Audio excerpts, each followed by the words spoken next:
नमस्ते प्यारे दर्शकों, आज हमारा सफर हमें शानदार यमुना नदी तक ले जाएगा। लाखों लोगों के लिए जीवन रेखा यमुना आस्था, संस्कृति और जीवन की कहानी है। हिमालय से बंगाल की खाड़ी तक बहने वाली यमुना गंगा नदी की एक प्रमुख सहायक नदी है। पानी के बहाव के मामले में यह गंगा की सबसे बड़ी सहायक नदी है। यह नदी हिंदुओं के लिए बहुत धार्मिक महत्व रखती है। यमुना अनगिनत लोगों के लिए जीवन और आजीविका का स्रोत है। यह विशाल खेतों की सिंचाई करती है, लाखों लोगों को जीवन देती है। नदी की सुंदरता ने सदियों से कवियों, कलाकारों और संगीतकारों को प्रेरित किया है। आइए हम इस अविश्वसनीय यात्रा को शुरू करें और यमुना नदी के अजूबों का पता लगाएं। हमारी यात्रा हिमालय की लुभावनी ऊंचाइयों से शुरू होती है। ऊपर उत्तराखंड के गढ़वाल हिमालय में यमुनोत्री ग्लेशियर स्थित है। बर्फ से ढकी चोटियों के बीच स्थित यह ग्लेशियर यमुना नदी का जन्म स्थान है। यह ग्लेशियर समुद्र तल से लगभग 6,387 मीटर या 20,955 फीट की ऊंचाई पर स्थित है। अपने बर्फीले पालने से यमुना एक छोटी सी धारा के रूप में निकलती है।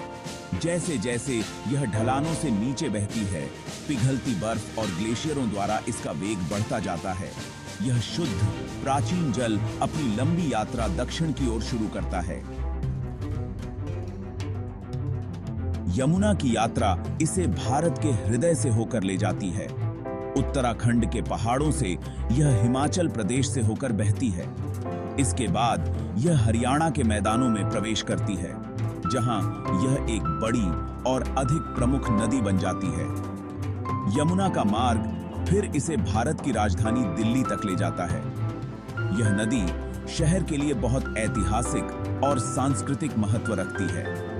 लाल किला और हुमायूं का मकबरा सहित कई महत्वपूर्ण संरचनाएं इसके किनारे बनाई गई थीं। दिल्ली के बाद यमुना उत्तर प्रदेश के माध्यम से अपनी यात्रा जारी रखती है। यह ताजमहल के शहर आगरा से होकर बहती है। प्यार का प्रतीक ताजमहल यमुना के तट पर भव्य रूप से खड़ा है। भाग 4 पवित्र नदियों का मिलन। यमुना की यात्रा का समापन पवित्र गंगा के साथ एक भव्य मिलन में होता है। यह संगम, जिसे त्रिवेणी संगम के नाम से जाना जाता है, उत्तर प्रदेश के प्राचीन शहर प्रयागराज, पूर्व में इलाहाबाद में होता है। यह संगम हिंदुओं के लिए अत्यधिक धार्मिक महत्व का स्थान है। लाखों तीर्थयात्री खासकर कुंभ मेले के दौरान पवित्र जल में स्नान करने के लिए यहाँ एकत्रित होते हैं। यमुना और गंगा का संगम जीवन और प्रकृति की परस्पर वरबुंडन हाइट का प्रमाण है। यह एक अनुस्मारक है कि सभी नदियां अंततः समुद्र में मिल जाती हैं, जैसे सारा जीवन ईश्वर में विलीन हो जाता है।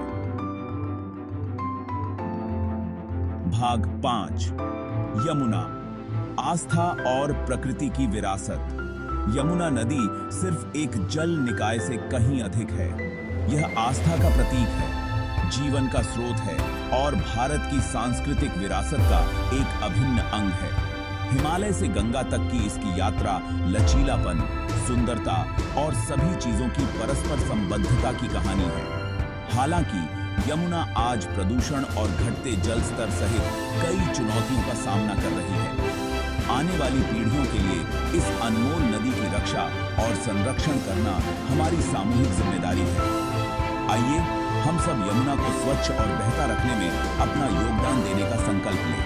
धन्यवाद और अगली बार तक भारत के अजूबों की खोज करते रहें।